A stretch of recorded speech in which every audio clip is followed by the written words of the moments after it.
Adventure ahead.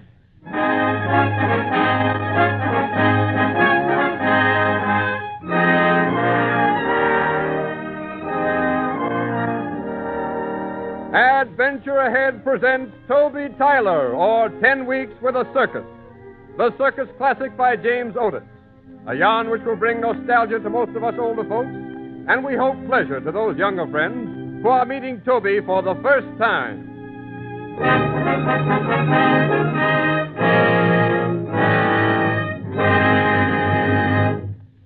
It's Circus Day in the American city of Springfield, and a small and perspiring boy carries a heavy pail of water in each hand. As he struggles manfully under the double load, an old man comes out of a nearby tent and hails him. Yeah, pretty hard work, eh, boy? Gee, I'll say, mister. Them elephants sure are thirsty. I don't know how many pails of water they've drunk. Well, you better put those pails down and rest a while, son. Wouldn't want you to get sunstroke. Yeah, I guess I will for a while. You with the circus, mister? Yep, been with it a long time, Sonny. Gee, must be pretty exciting, all right. I'd sure like to be a circus man. Oh, you would you? What's your name, son? Tommy Davis. Tommy Davis, huh?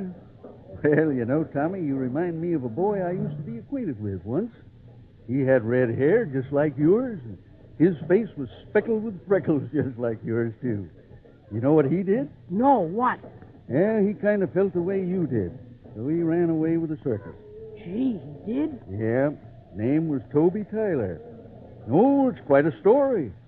You like to hear about it, Tommy? I sure would, mister. Well, all right, son. I guess we can let those elephants wait a while we sit down on this plank and kind of take it easy. There. Well, now, about this young fella, Toby Tyler. He came from a little country town called Guilford, much smaller than Springfield it was. The circus was a big thing back then, and there wasn't a boy around who didn't hanker to be a circus man.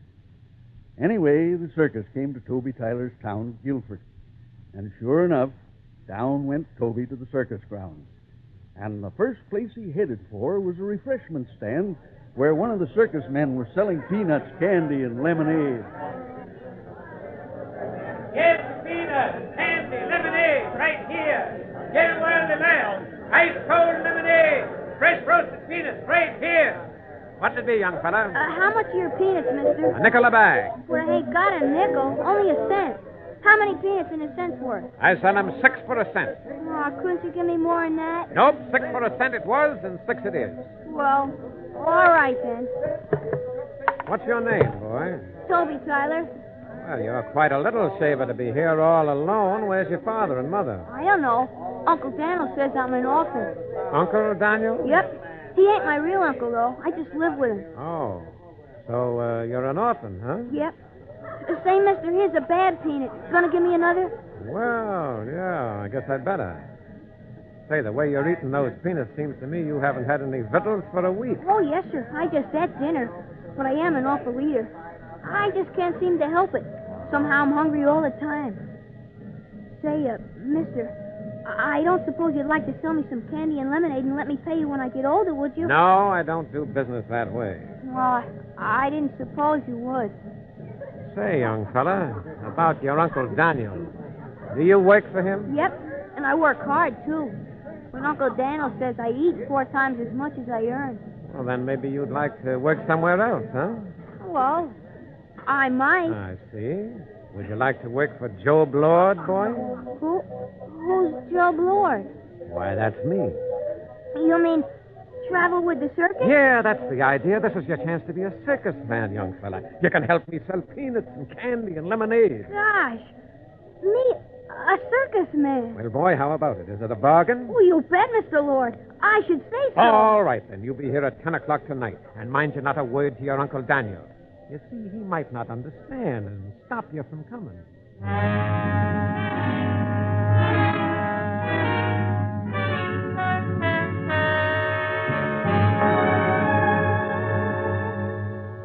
Well, Tommy, you can imagine how excited Toby was. This was his big chance, all right. He ran for home almost as fast as his legs could carry him. But as night came, he began to feel pretty scared, too. You see, son, Toby hadn't lived anywhere else but Guilford all his life. And this was a pretty important decision for him to make. His Uncle Daniel noticed at the dinner table that something was wrong. Well, Toby, what ails you? You haven't eaten a thing. Oh, there ain't nothing the matter, Uncle Daniel. Nonsense, boy, nonsense. Are you sick? No, sir. I ain't sick. It's the first time I ever see you leave anything on your plate. Anyhow, you'd better go upstairs to bed. Nothing like a good night's sleep to set you straight again. I'm going into the parlor and read the scriptures.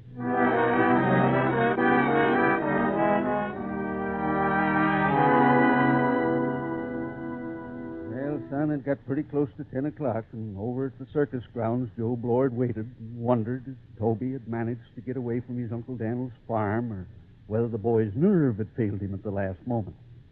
As Lord watched the wagon leading to Guilford, an old circus wagon driver who everybody called Old Ben joined him. I hear you hired a new boy, Job. That's right. I'm waiting for him now.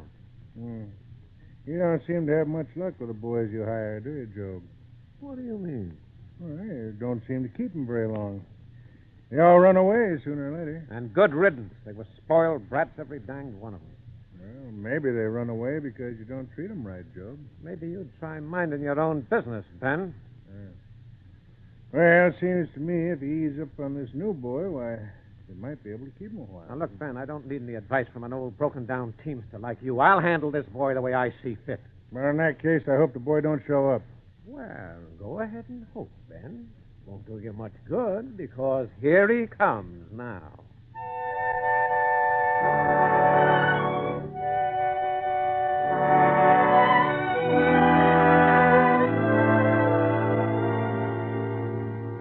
Well, in those days, Tommy, the circuses weren't very big, and they didn't travel on trains and trailer trucks like they do now.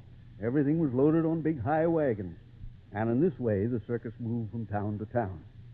Well, as I said, old Ben was one of the drivers. And he arranged to have Toby ride with him through the night. The two struck up a friendship right away, and the veteran teamster gave the young fellow some good words of advice. Get up, Betsy. Come on, May. Lift them hooves. Well, Toby, I reckon you're pretty excited about being with the circus, ain't you? Yes, sir, I sure am. Well, I ain't never met the boy who wouldn't be. But now, Toby, listen to me and listen sharp. The circus ain't no place for a little feller like you. But now that you're here, well, you gotta make the best of it. You just keep your red head on your shoulders and your wits about you. You shouldn't have no trouble.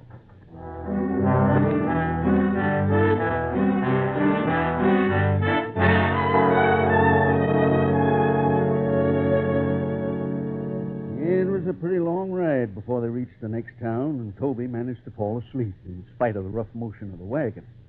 When he awoke, it was broad daylight. He saw that the wagons had stopped in the middle of a broad, grassy field. The whole place was buzzing and humming like a high-powered beehive. And he saw men putting up tents and pounding stakes and leading out the animals. Well, when Toby saw this, he scrambled from the wagon and walked over to a brook at the edge of the field. He was just leaning over and washing his face when he... Hey, you! Toby Tyler! Huh?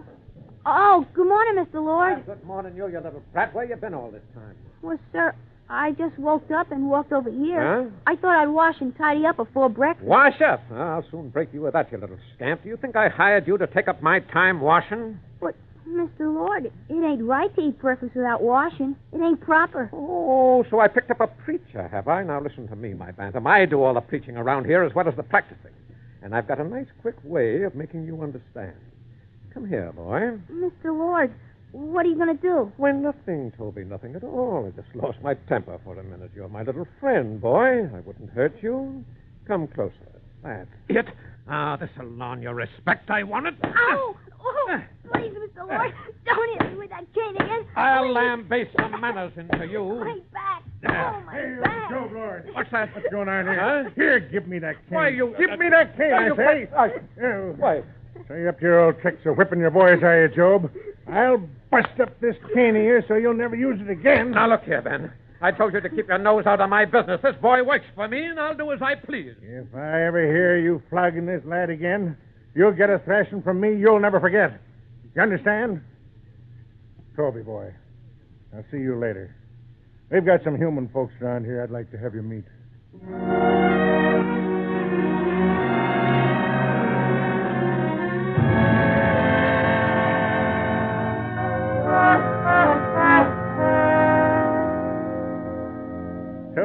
meet Bosco the Clown. Bosco, this is Joe Blord's new boy. Hello, boy. Gosh, hello, Mr. Bosco. You don't look well, boy. Undernourished, if you ask me. Well, I ain't never had enough to eat, but I feel all right, Mr. Bosco. It's them who feel all right that go sudden.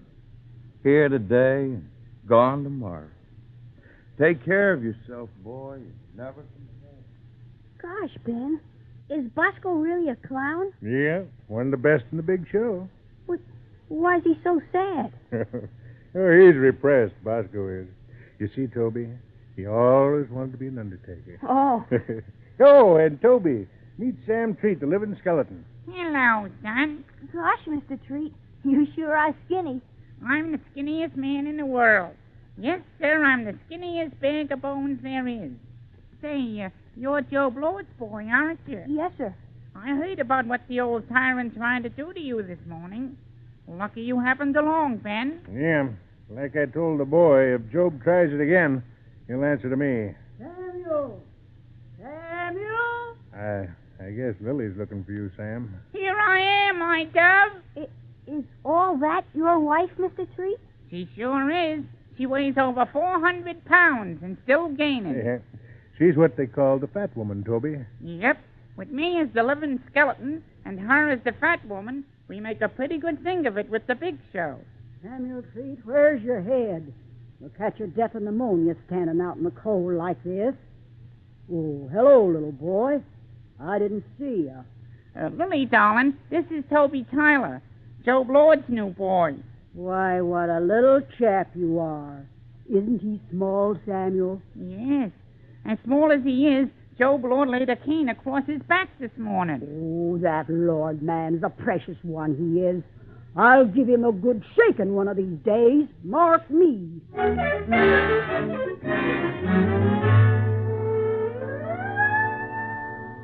Well, Tommy, old Ben introduced Toby to many other circus performers, and they all became Toby's fast friends. But the best friend of all, the closest in Toby's confidence, was an old monkey. The old fellow, as soon as he saw Toby there with his nose pressed against the bars, jumped down from the ring on which he was swinging and reached out a hairy hand through the cage. Well, hello there. So you want to shake hands and be friends? Well, I do, too. And here's my hand on it. You know what? I like you, and I'm going to call you Mr. Stubbs. Yes, sir? You know why? Well, 'cause you look so much like a fella named Stubbs I knew back in Guilford. Yep, Mr. Stubbs, you're the living image of him. Although he don't have quite as many whiskers as you do. You know, Mr. Stubbs, it's mighty funny. You're a monkey and I'm a boy. But you seem to know what I'm saying, and I know what you're thinking. Hey, you! Boy! Well, Mr. Lazybones, what in tarnation are you doing out here? Get away from that monkey cage and get into that main tent quick. Be sharp about it now. There's a good crowd in there, and you'd better let them know you're selling lemonade. You understand? You know what, Mr. Stubbs? I'm going to run away from this circus first chance I get. Now, remember, Mr. Stubbs, this is a secret. Nobody knows but you. Some of the folks give me extra money when I sell them lemonade. And I'm going to save and save. And when I save enough, I'm going to run away and take you with me.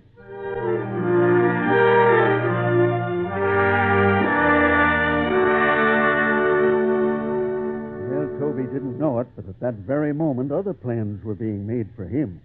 The circus riding master, a hard-faced fellow by the name of Castle, dropped in to see Toby's employer. Hey, Job, I've got a proposition for you. It's about that boy of yours, Toby Tyler. Well, what about him, Castle? I'd like to train him to be a bareback rider.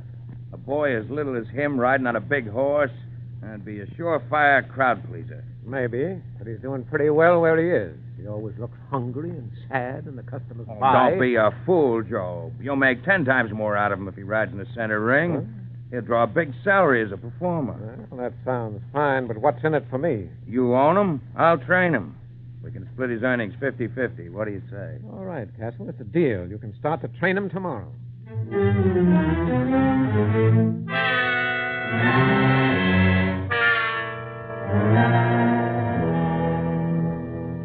I don't know whether you know it or not, not, Tommy, but riding bareback is one of the hardest things there is.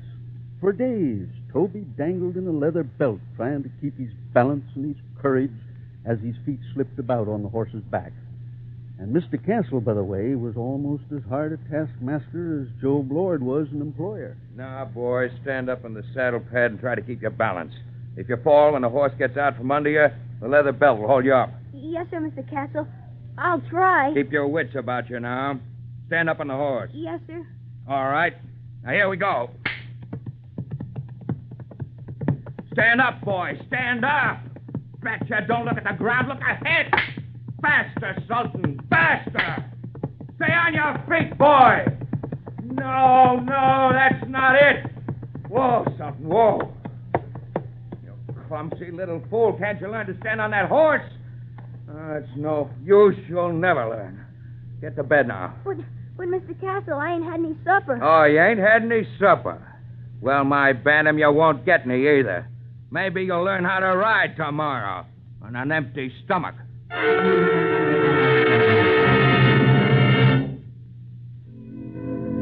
Toby didn't know that a little golden-haired girl had watched the whole performance. Old Ben had introduced them when Toby had first come to the circus. She was a performer, a bareback rider, who used the professional name of Mademoiselle Jeanette, but whose real name was Ella.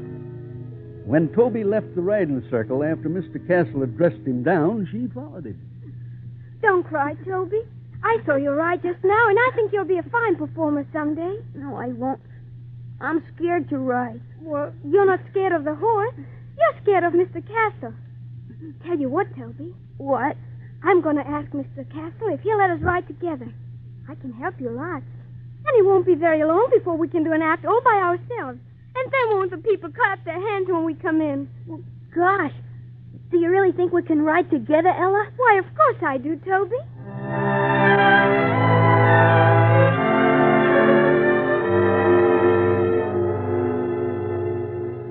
Now, whatever this fella Castle was, Tommy, he was a showman.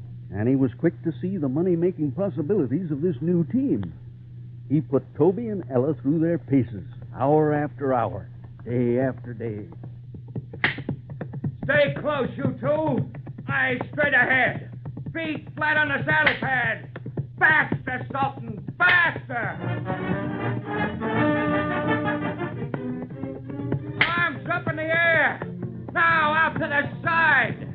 Scratch your boy. Hold him out straight. Now turn around. Keep your wits about you now. Easy. Easy does it.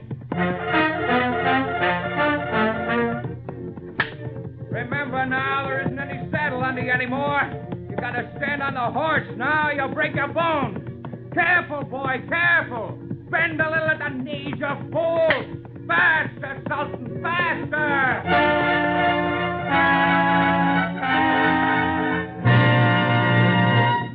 Well, I taught you all I can. I figure you're both ready now. You're opening your act tomorrow night.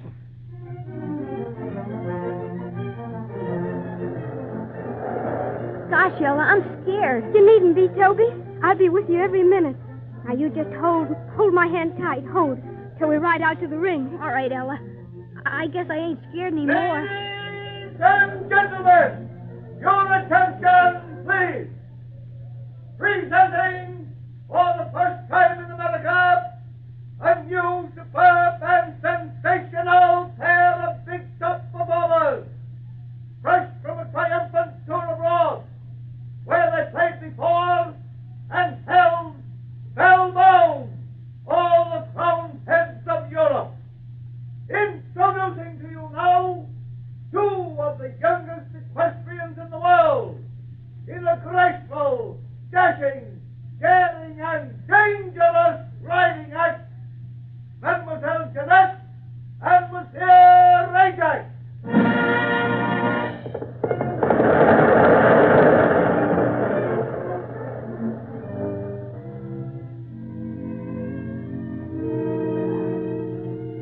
Well, Tommy, I was there. And I can tell you, Toby and Ella were a sensation.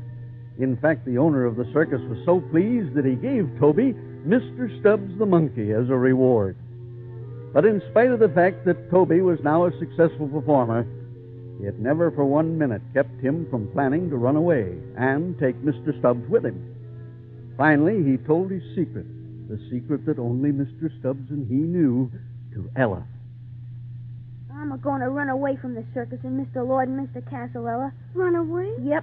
I'm going home to Uncle Daniel. Oh, but Toby, Gosh, what's the matter, Ella? if you run away, I'll never see you again, Toby. Oh, yes, you will, Ella. Honest. You know what? What? I'm just a runaway boy now.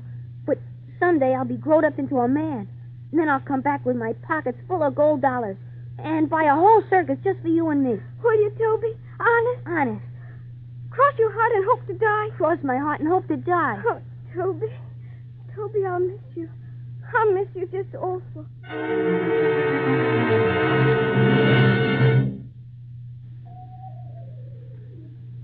We're going now, Mr. Stubbs. It's dark, and I don't think there's anyone following us. Mr. Stubbs, we gotta be awful careful not to make any noise and wake anyone up. Once we get away from the circus grounds and down the road, you can talk all you want. Yes, sir, Mr. Stubbs. We're going home to Guilford and the farm. And won't you have a good time when we get there? You can run all over the barn and up the trees and... Toby, stop! Someone's seen us, Mr. Stubbs. Come on, we better run or we'll get caught. Toby! He's gaining on us, Mr. Stubbs. He's going to catch us. If it's Mr. Lord or Mr. Castle, we'll get whipped. Toby, you don't have to be afraid. Go, Ben. Oh, Ben. Yeah. Well, gosh, you scared me. I thought maybe it was Mr. Lord. I got the note you left in my bed, Toby. But I wanted to see you before you left. Oh, gosh, Ben. I left the note so I wouldn't wake you. I know. Now listen to me, Toby. Go into the woods for a day or two before you take the train back to Guilford. You're too big a prize for Joe Blord or Castle to lose. And they're going to do their level best to catch you. They do that, son? Yes, sir, Ben. I will. Well, goodbye, my boy. And if ever the time comes when you want to remember that you had a friend, you think of old Ben, whose heart beats as warm for you as if he was your father. Goodbye, my boy. Goodbye, and may the good Lord bless you. Goodbye, Ben. Goodbye.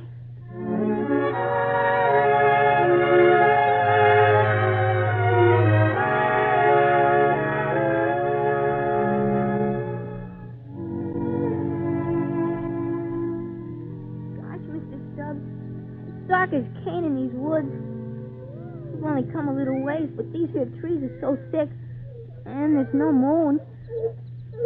Mr. Stubbs, listen. They're after us, Mr. Stubbs. Mr. Lord and Mr. Castle. They've got dogs and they're following us.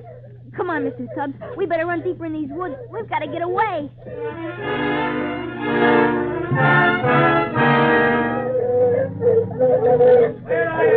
They're closing in on us, Mr. Stubbs. I'm so tired. I just can't run anymore. Maybe we better climb up in this tree and hide. Maybe they'll go past us.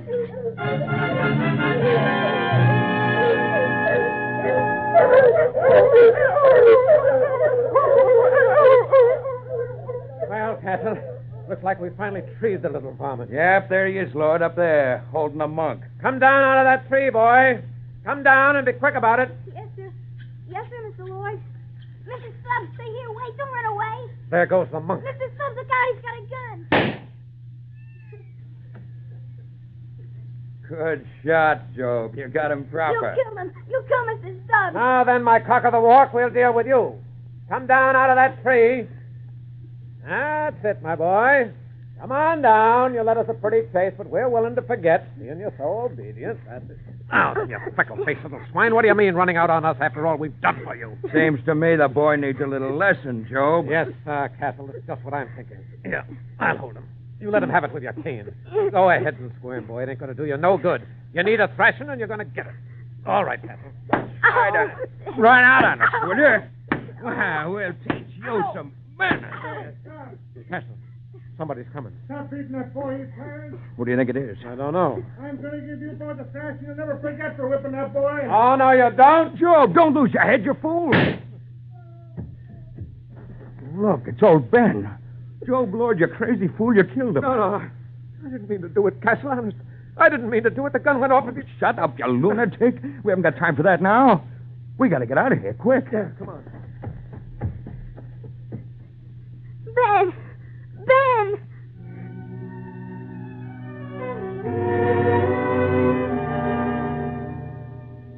Well, Tommy, they found Toby in the morning crying his heart out over Mr. Stubbs and old Ben. Then they took Toby back to the circus grounds, and the circus folk got together a collection, put Toby on the train for Guilford. And so it was, after 10 weeks with the circus, that Toby Tyler entered Uncle Daniel's familiar parlor again. The old man was sitting by the window. His face was sad. Uncle Daniel. Uncle Daniel. Why, it's Toby. Toby, you've come home. Oh, bless my heart, boy. You've come home. Please, Uncle Daniel. Forgive me for being wicked and running away with the circus. Please let me stay here again, Uncle Daniel. Oh, my dear boy. My little lad. You've made me a happy old man. Why, of course. Of course you can stay here. I didn't know how much I loved you till you went away. And I know now why you did run off. Uncle Daniel. Oh, now, Toby, lad. Toby, I want you to stay here. And, Toby, I'm glad you came home.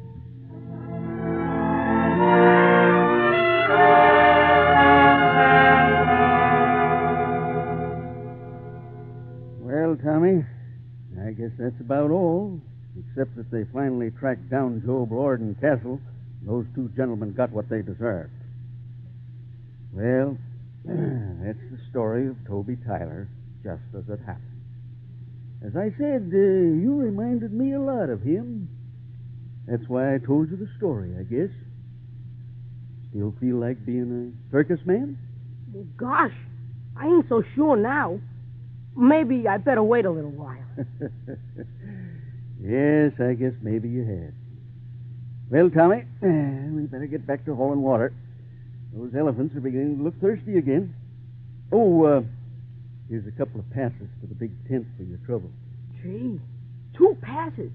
Reserved seats, too. You sure you can spare 'em, mister? Oh, I guess I can. You see, son, I own the circus. Toby Tyler. All right, Ella, dear. I'm coming.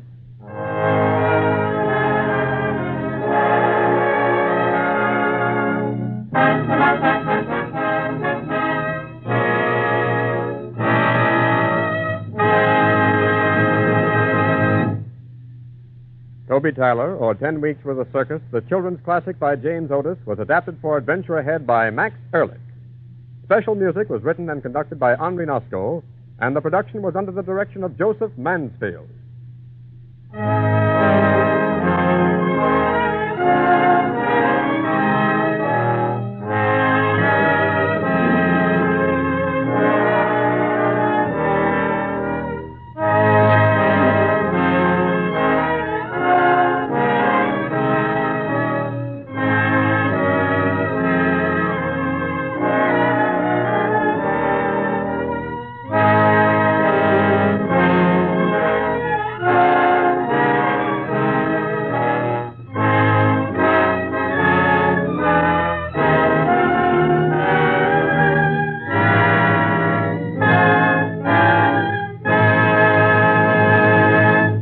NBC and its independent affiliated stations present Adventure Ahead as a public service.